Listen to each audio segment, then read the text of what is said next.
Oh, hi, hello, welcome.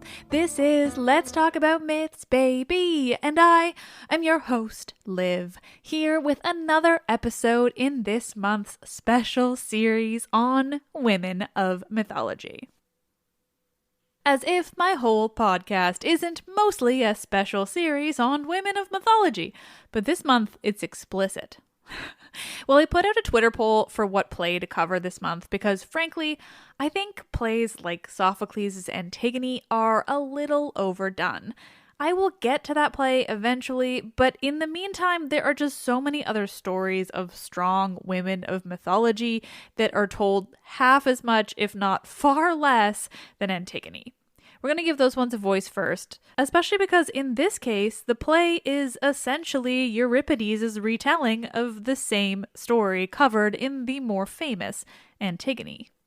Because we are starting today with the winner of the Twitter poll and the one I wanted to win anyway, Euripides' play, The Phoenician Women. One that I hadn't even read before this episode because, frankly, it goes really under the radar of Greek tragedy. Of course, we have so many more of Euripides' plays than Sophocles or Aeschylus, so it's so often that his are kind of underrepresented, or people just stick to the certain few, like the Bacchae and Medea. But he also wrote about so many other women. Like Jocasta. Last week I began the episode on the women of mythology wronged by their storytellers with Jocasta, and how she is known primarily for a story where she is merely a side player in what is truly her own tragedy. That's because of Sophocles, whose play Oedipus Tyrannos is by far the most famous and well-known story of Oedipus and Jocasta. It's where Freud got his complex nonsense. It's the story most non-classics nerds even know about. It's the play you often have to read in high school. The inspiration for this episode, and last week's as well, came from reading Jocasta's entry in Natalie Haynes' recent book, Pandora's Jar. Because, quite honestly, I didn't even know the content of this play before reading Pandora's Jar. But as I should have known, our favorite badass playwright who loved giving women voices and stories and agency, Euripides, also wrote about the badass queen of Thebes, wife and, yes, mother of Oedipus, Jocasta. Just a note in today's story, and more broadly, I use the term woman a lot. In this case, it's a lot to do with having children, but as usual, I want to make the stance clear that I recognize that that absolutely does not define a woman, and those who identify as women are absolutely counted in my use of the term. If you identify in any way as a woman, then you're in the word when I'm saying it. The Phoenician Women is named for the chorus. Technically, the play is called Phoenici, women of Phoenicia, who comment on the actions of the play. Choruses always served a role like this, but they certainly weren't always women, though Euripides often used them.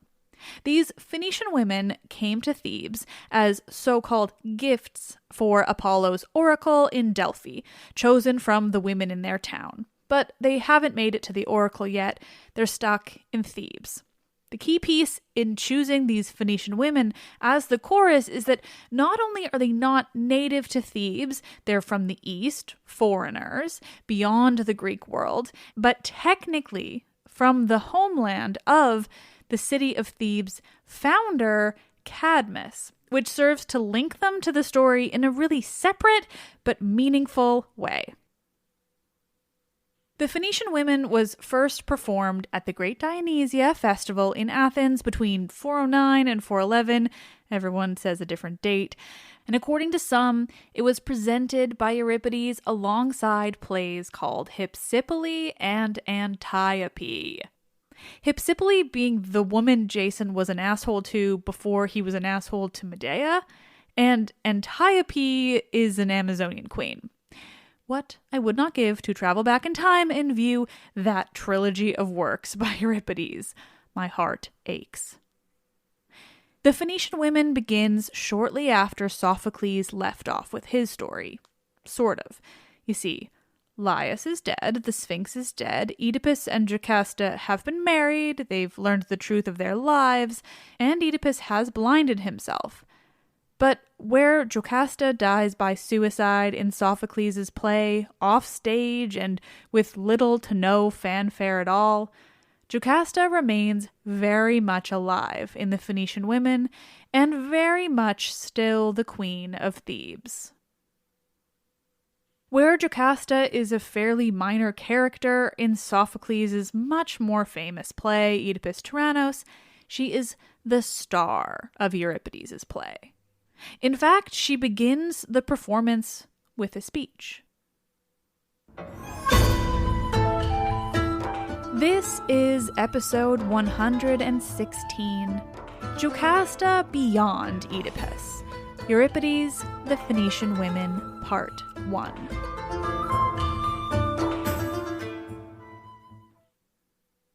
Jocasta's speech begins the play by giving those in the audience, and so you too, my listeners, a quick rundown of what's happened in this Euripides' telling of the story. She begins by introducing herself, where she makes clear that she is a blood descendant of Cadmus, the founder of Thebes, not just her first husband, Laius, and therefore her children, but she too has the blood of the founder. She and Laius were married and childless for a long time, she begins. This, we can assume, means she entered the marriage quite young. This would be fairly standard at the time and generally understood, given she married Oedipus after, but still, the point is made in her words. They were married and childless, and finally Laius sought the oracle's advice. He was told they should not have children at all, that the child would kill him, and that, quote, "Your whole house will wade in its own blood." But Laius got drunk, we're told, and thus she was pregnant. Of course, it's not explicit and never would be as they were married, but I take this to mean he assaulted her, as presumably after hearing that from the oracle, she also thought it was a pretty bad idea for them to have a child. Regardless, this is how she gives birth to Oedipus, the result of an act Laius immediately regrets, and so he has the child's feet pinned together and orders him to be abandoned in the wilderness, to be exposed. The name Oedipus can be interpreted as swollen foot. Jocasta continues with her story, the details of which are nearly the same as Sophocles, which I told you so very early on the podcast. Oedipus is brought to Corinth, where he's raised by the king and queen, though in Euripides, we wonder, did the king know the child wasn't his?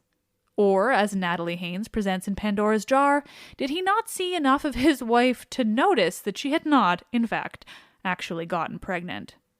Oedipus is raised in Corinth and eventually goes in search of answers. He had heard rumors, or may have guessed, that his parents in Corinth were adoptive. On the road to the oracle, he met Laius, where, once more, road rage ensued and Oedipus killed Laius, the man he did not yet know was his biological father. In this version, Oedipus never makes it to the oracle to hear that he will kill his father and marry his mother. It's left unsaid. Oedipus then meets with the Sphinx, the creature menacing Thebes, which Creon, Jocasta's brother, and therefore, I guess, the one in quote-unquote control of her after her husband has been killed, Creon has decreed that whoever defeated the Sphinx would get to marry Jocasta and therefore become the new king of Thebes. Oedipus was the one to answer the Sphinx's riddle, thus defeating it and getting to marry Jocasta. Together they had 4 children, 2 sons, Eteocles and Polynices, and 2 daughters, Antigone and Ismene.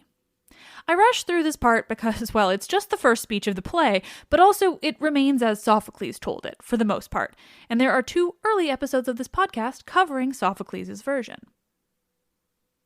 All the while, Jocasta proclaims, neither of them knew the truth.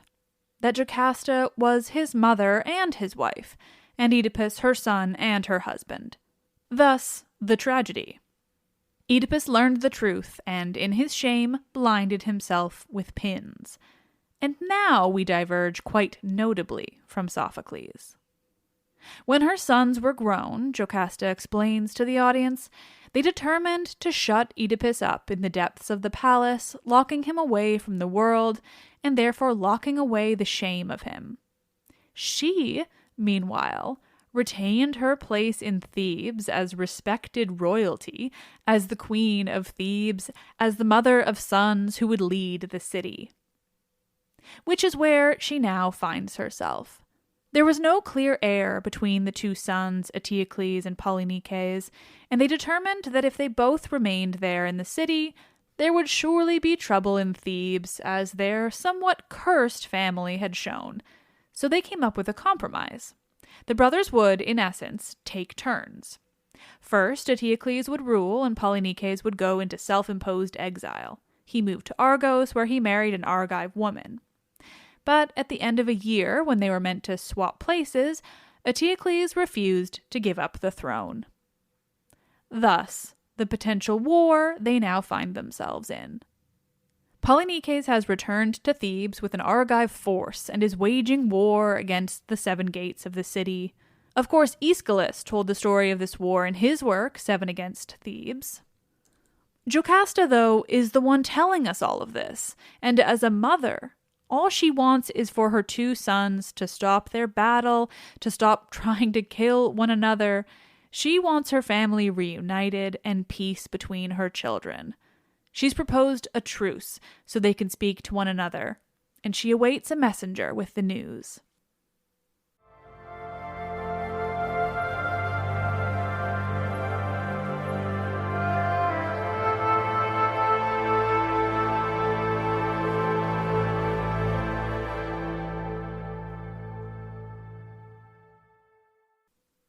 It's Antigone who we meet next, Jocasta having returned to the palace.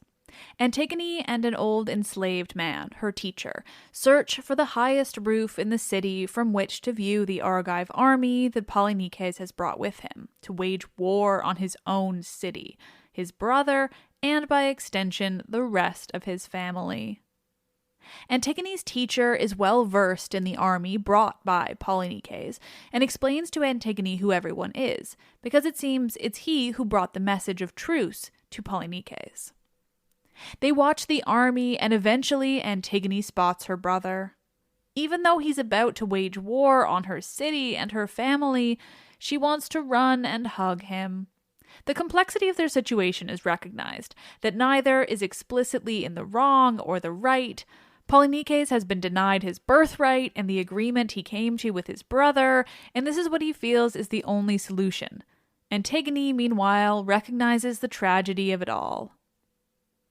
Her teacher reminds Antigone that there is still hope, that Polynices will be meeting with his brother, Eteocles, to speak under this truce. The pair continue watching the Argive troops, speaking of who they see, who her teacher recognizes. Finally, speaking of another Argive man, Capaneus, who Antigone has said insulted the people of Thebes, she voices some strong feelings. Quote, "Nemesis and loud roaring thunder of Zeus and fiery bolt of lightning beat down his overbearing arrogance." Then she speaks of his threat to the Theban women, that he would bring them all back to Mycenae enslaved.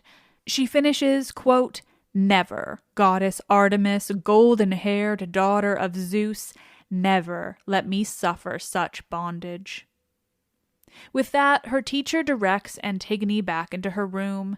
She'd bent the rules, though Jocasta allowed it, by leaving the palace and climbing up to watch the Argive troops beyond the city walls.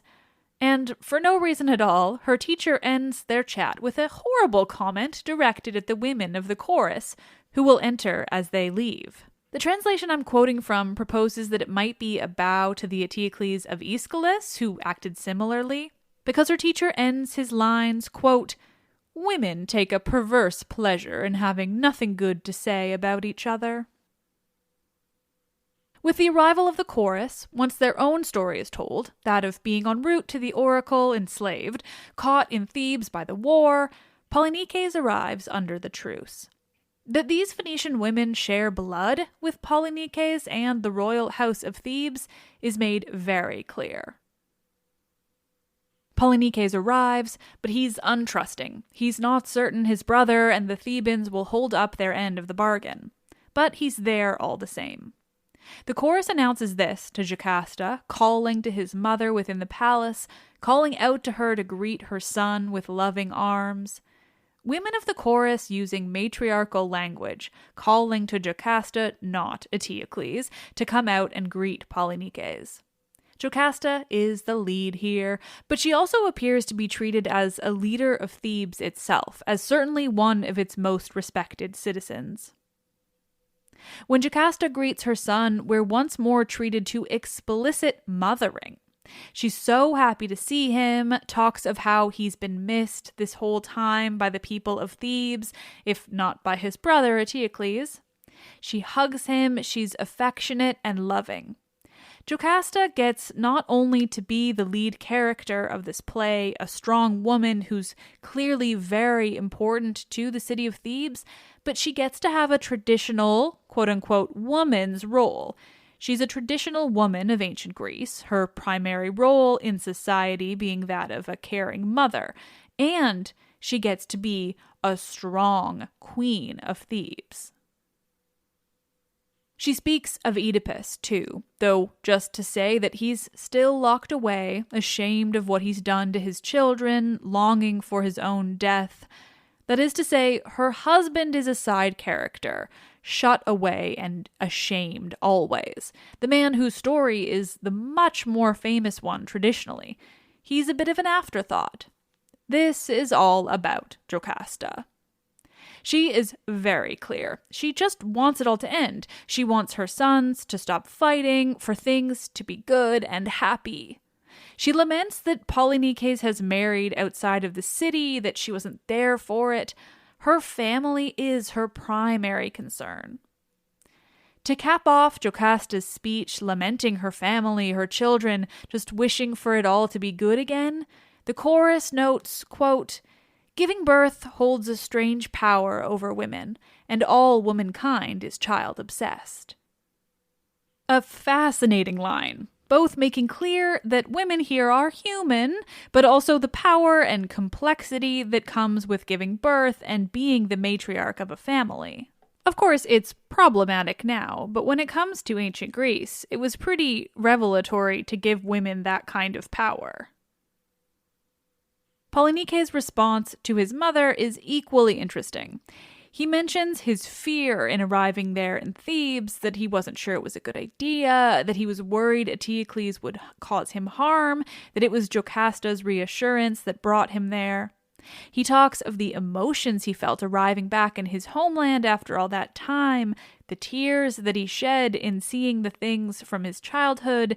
Where Jocasta is strong and motherly, Polynices is vulnerable and sensitive. The emotions conveyed here are powerful, and Polynices clearly respects the fuck out of Jocasta.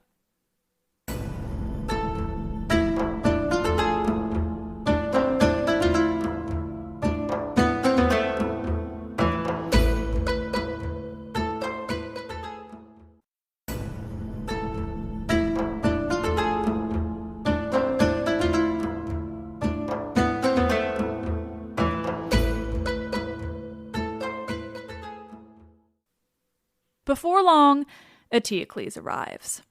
Just like Polynices, it's clear he's done this for Jocasta and Jocasta alone. She continues her attempts to broker a more permanent truce between her sons, reminding them to look each other in the eye, that they're brothers, and basically that if they actively listen to each other, they're more likely to find some common ground. In the end, though, they both direct their arguments to their mother quite explicitly, thus reminding us yet again the kind of power Jocasta holds here, even if in this case she'd much rather they talk to each other. Polynices speaks first. telling his version of events, which, when he finishes, he acknowledges is kind of the official truth of what happened. He and his brother had a deal. He would exile himself for a year, leave Eteocles to rule Thebes in peace, and after that year would return and take his turn ruling for another year. They'd sworn an oath before the gods, and Eteocles had broken it, refusing to give up the kingdom after his year was up. Polynices tries to emphasize he's being reasonable. He says all he wants is his turn, and he'll call off the siege on Thebes if Eteocles just agrees. Basically, there doesn't have to be a war, just hold up your side of the bargain, the oath we swore, and we can remain at peace.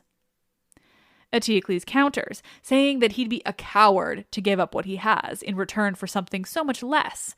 And worse, if he gave it all up because Polynices brought Argives to wage a war on Thebes, he would look even less powerful.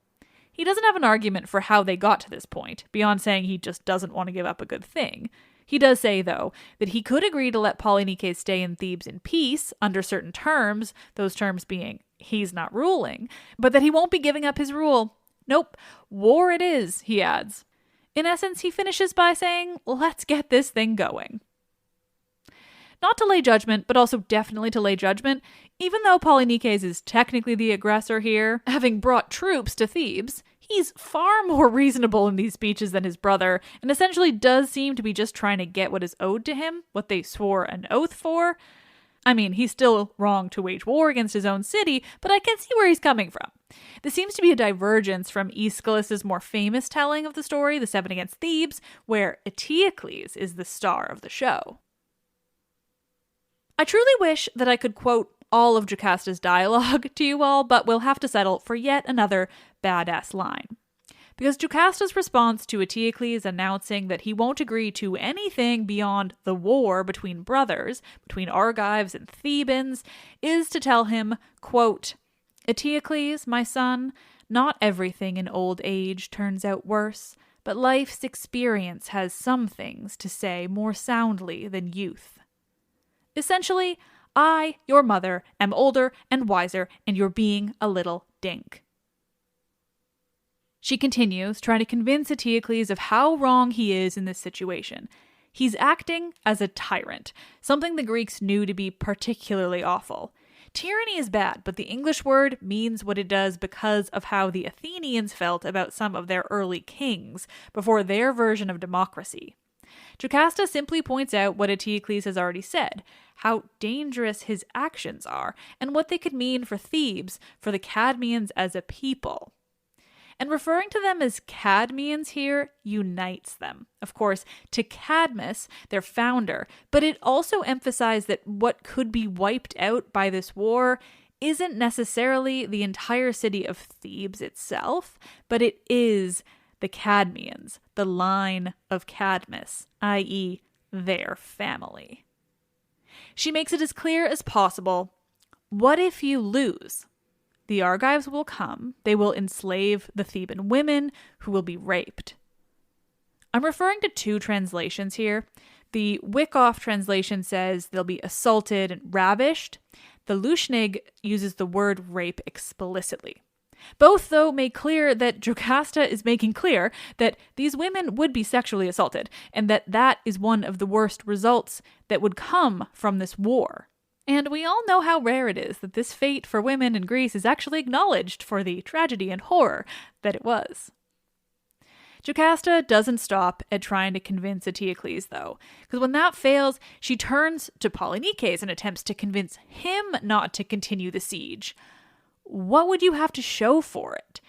The ruin of your own city. How would you feel about that after? How would you feel setting up a monument to the event, in returning to Mycenae and to your new wife?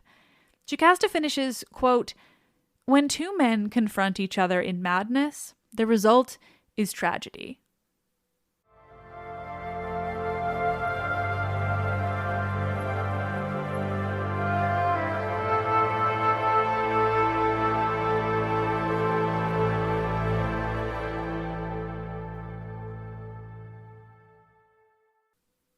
Eventually, Jocasta, realizing there's nothing more she can do now, re-enters the palace, leaving the stage. But not before the brothers have quite the back and forth over their anger, over Polynices leaving right away because he wants to see his father and his sisters, and Eteocles refuses. Polynices thanks Jocasta for her attempts, says goodbye to her in place of seeing his sisters, and just before she heads inside, Jocasta asks Eteocles if he won't even try to avoid the curse on his father's blood. To which he responds, quote, "The whole house can go to hell." If you're into reading Greek plays, this one is really quite something. A quick back and forth of single-line dialogue in ancient Greek plays is called a stichomythia, and this, that I sort of had to drill down into one small paragraph, was a stunning one. Polynices promises violence in his anger, that he is not to blame for any of it, because he is the one being kept from his home by Eteocles. Euripides is making a statement here, though. Even Polynices, whose original argument against his situation is sound, Eteocles did renege on an oath, passes beyond the line of what's reasonable. If he were better than his brother, who's holding on to the kingdom, then he wouldn't choose to destroy it. Neither of them are in the right. Both are being spurred on by hubris and anger, disappointment and hurt. Both are unable to see through all of that and to the ultimate issue at stake. Their entire family line is at risk of being lost just because neither one of them will give in. Finally, Creon arrives to speak with Eteocles, with Polynices already having left. Creon is, as you might remember, Jocasta's brother, and therefore a powerful man in Thebes. He's there to tell Eteocles that they have a captive from the Argives who's told the Thebans just how prepared the Argive armies are, how their troops have the city's walls completely surrounded, all 7 gates. To this, Eteocles announces that means they must finally march against the Argives. But Creon, like Jocasta, uses his age to intimate that Eteocles doesn't know what he's talking about. They're not prepared, their army is much smaller, and, he says, Argos has a reputation. Argos, or Mycenae, which are used fairly interchangeably here and in most Greek drama, would be where a certain Agamemnon is from. Creon tries to convince Eteocles to come up with a strategy, not to just let loose their army against the Argives. Yet another indication that Eteocles doesn't totally know what he's getting himself into. He's prepared to just go for it, even though he acknowledges that they're very outmatched. Creon, though, points out that there are other options. They must come up with every other option before just letting loose, quote, every possible course before rushing into danger. This is when we learn that the Argives have 7 specific men posted at each of the 7 gates of Thebes, leaders of the companies of soldiers. Those 7 make up an important part of Aeschylus's 7 against Thebes, but are less of a concern for Euripides. Euripides seems much more interested in examining the lives of the Thebans, their personalities, the good and the bad. Beyond Jocasta, everyone seems to be viewed fairly objectively. No one stands above as being smarter, more qualified, or more worthy of success. Jocasta, too, has her flaws, but she kind of rises above. To counter these 7 Argives, Eteocles will choose 7 Thebans to lead their troops at the gates. As he prepares to choose these men and position them at the gates, he prepares for battle himself, hoping it's his brother he'll meet on the battlefield and who he'll kill with his spear. Eteocles appears to not even realize what he's saying. He announces this before laying out what he hopes Creon will do if anything happens to him. Antigone may still marry your son, Haemon, he says. You'll take care of my mother as she's your own sister, he adds, and my father, well, he deserves what he has. Quote, he will kill us with his curses if he gets the chance. This curse is, of course, the death of his sons. Now all they need, Eteocles determines, is to speak with the seer, Tiresias. He tells Creon that he sent Creon's other son, Menicius, to bring Tiresias. but that Tiresias will only speak with Creon, as Eteocles has found fault in his prophecies in the past and has angered the prophet. He has his armor prepared before announcing, just as he prepares to leave for battle, that should Polynices fall in Thebes, he is not allowed to be buried as a Theban, not anywhere on Theban soil. That anyone who dares try to bury him on Theban soil should be put to death. Quote, even a member of the family.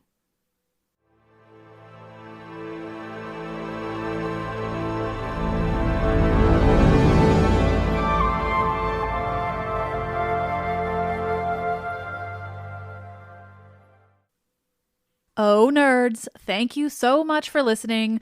This was, of course, just part 1 of The Phoenician Women, as I am entirely unable to cover plays in a single episode. I get far too caught up in the dialogue and who's on stage and who's saying what and how fascinating it all is. And as many of you know, I'm pretty obsessed with the Theban mythology. Cadmus and Harmonia are my favorite, and I've been attempting to write a novel about them for eternity. So I'm thrilled to be finally covering this story, and I do love Euripides. One note about Thebes and its mythology that I don't think I've ever mentioned on the podcast is there once existed an epic cycle of Thebes. That is, epic poems in the vein of Homer's Iliad and Odyssey, but about the myths of Thebes. They were incredibly popular in antiquity, probably only outshone by the Iliad and the Odyssey. And they're lost. Yes, yet another example of what we're missing from the ancient world. Because they're lost, what we have of their story is plays like The Phoenician Women, Sophocles' Oedipus trilogy that wasn't ever performed as a trilogy, Aeschylus' Seven Against Thebes, and Euripides' lost/fragmentary play, Oedipus. It's the best way for us to piece together what would have existed in those epic poems about Thebes. And I like to imagine, though frankly I've never done any research to confirm or deny this, that the epic poems included the whole story of Cadmus, which we know not that much of, and I'm pretty sure they do cover it. Euripides actually has a lost play called Cadmus, which I imagine, again, would have been similar to this epic cycle. Also, for real, my heart aches at the idea that Euripides wrote a play about Cadmus and we don't have it. And while I'm rambling, a fascinating thing about Greek plays, since we're in one, is that they didn't include stage directions. All of what we have is speculation based on knowledge of Greek theaters and their stages and how the actor structure worked. Because as I've mentioned before, Greek tragedy, at least at this time, typically, if not completely always, it's kind of random, had only 3 speaking actors in each play: the protagonist, deuteragonist, and tritagonist. Actors would wear masks, and so they could play more than one role in order to work around this. But that meant that certain characters could never be on stage at the same time. Thus, translators can often make decisions about who could/could not have been on stage at any one time based on their own speculation about which actor would play which character. I tell you all this because I'm an enormous dork, and I find it to be one of the most fascinating things about Greek theater. It's a fun anecdote to have in your pocket at parties, whenever we have parties again. The masks they wore to convey their characters are also where the comedy and tragedy masks of theater now come from. They were quite the masks. Sometimes they even had mouths that would serve to project the voices further into the theater, because they were like big and wide. Anyway, deep rambling now. Greek theater's very cool. Euripides is amazing. This month's series of episode is thrilling me to no end. Thank you all so much. Consider a rating and review. If you don't like this podcast or me, don't say anything at all. And generally just thanks for being here. Thanks for listening. I am Liv, and I love this shit.